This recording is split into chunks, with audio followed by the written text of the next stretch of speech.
All right, this video is going to talk about calendar and how to use that tool to stay organized. So your courses should look something like this. This is just an example, leadership course from last year. A bunch of different modules, a bunch of different assignments with different due dates, and obviously, week by week. The way you're going to get to the calendar is on the right side. Generally, where it says to do, if there was upcoming events or upcoming assignments, you would see them right there. But if you wanted something a little bit more clear, you could click on view course calendar. And then if you go back to this one was last year, so let's go to April.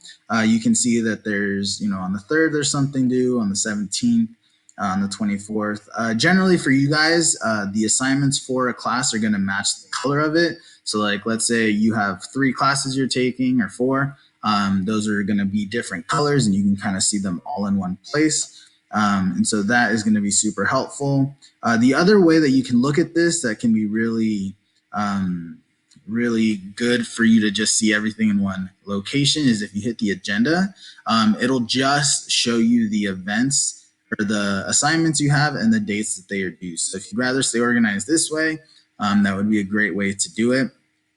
Finally, you should be aware of the fact that your teachers can post more than just assignments and quizzes and tests. They can also post like activities. So if we have a virtual FFA meeting, they could post it in this class and you would be able to see it as something coming up. And so please use the calendar function so that you can stay organized. It's going to be really important this year that you can keep track of what is due and what is going on. And this is just an easy way to do that so that you can continue to be efficient in your time and keep on track with everything.